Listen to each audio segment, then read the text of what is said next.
So here's what I want to do. I want to ask you, I want to specifically with respect to Benghazi. In October of 2011, there was a specific request for a machine gun to defend our facility in Benghazi. And in August of 2012, just a month before the attack on our facility, a document again lists a machine gun as equipment needed and requested. Do you know who denied the request for those machine guns and why? No, sir, I do not. Who should I ask to find out? You can ask me, sir, and I'll go back and research that. Would you do that for me? Yes, I will. Have you watched the video surveillance from the night of the attack? I have.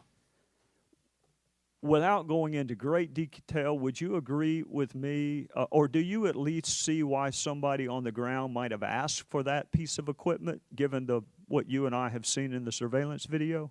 I mean, thinking back to the video, can you see how that might possibly have come in handy that night?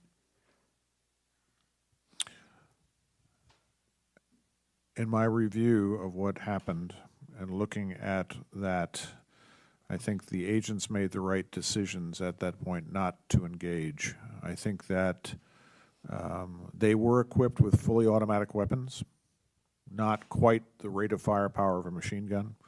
I agree that machine guns can be very menacing and have a tremendous effect. They wanted them for the rooftop.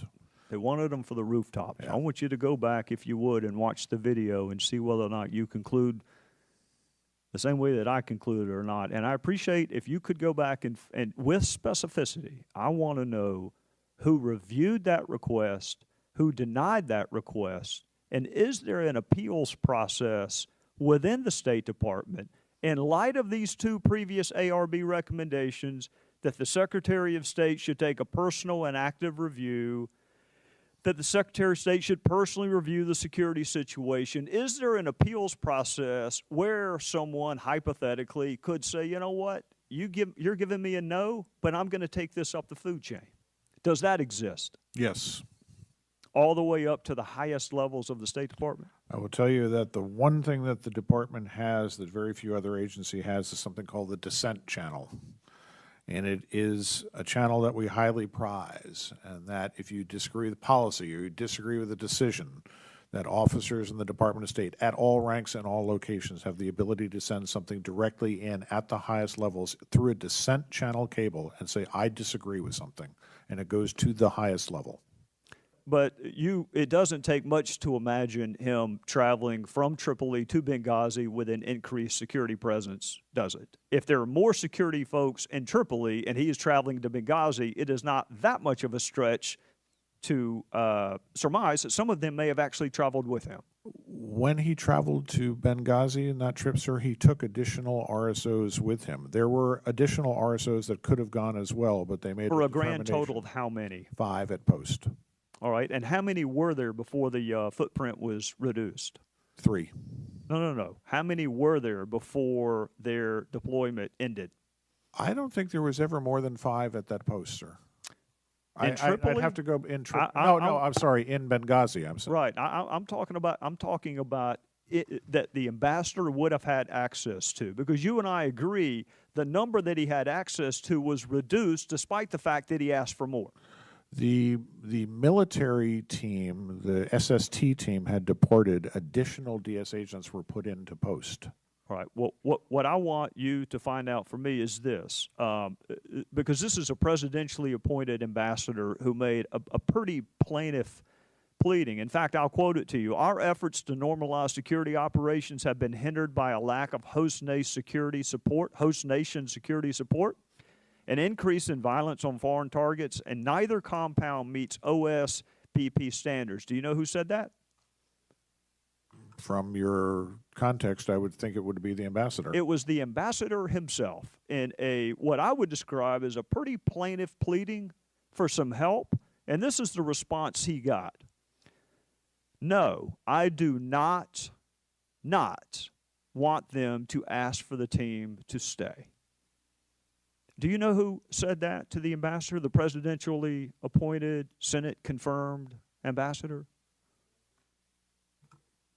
I believe he was referring to the SST, and that might have been Ambassador Kennedy. It could have been, but it was actually Charlene Lamb. And Charlene Lamb has not been, and is not likely to ever be the Secretary of State for this country. So when I see her responding to a presidentially appointed, Senate-confirmed ambassador who is making a pretty plaintive pleading for some extra help, and she says, do not make that request, I want to know whether the ambassador had the ability to go above her head and go straight to the top. And if not, why not? The ambassador certainly did have the ability to go over her head. Sir, I do think that the one salient point that must be discussed is that there was quite a bit of discussion about relieving the SST, the military team that was there and only provided static security at the compound, with additional diplomatic security agents who could provide static security and mobile security. I think that was why the decision was made to release the SST. We were replacing it with personnel that actually had more capabilities.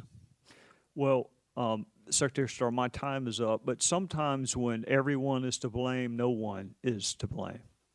And part of the frustration that Mr. Roscom, I believe, so eloquently remarked on today was the designation of the facility itself, and then you have our heretofore failure to understand what policy would have been so important. You testify that we have how many unpersoned posts right now? 5? Did I hear you correctly? 5? You were going through a series of numbers, and you said, well, 5 of those you can discard because there's no one there. Correct. So we do close facilities. Yes, sir. And I'm assuming that someone did the weighing and balancing in those 5 and decided, you know what, through the miracles of technology or whatever, we don't have to have a physical presence there. So you can understand why we would like to know what weighing and balancing went on with respect to Libya. And I want to know who saw these requests for extra equipment and personnel, who denied them, and whether or not you believe, and Inspector General, you can help here too, whether or not you believe that there is a culture in the State Department where there would be any consequences for following the dissent channel. Because some companies do say, sure, I have an open door policy, but sometimes when you walk through that open door, your career takes a hit.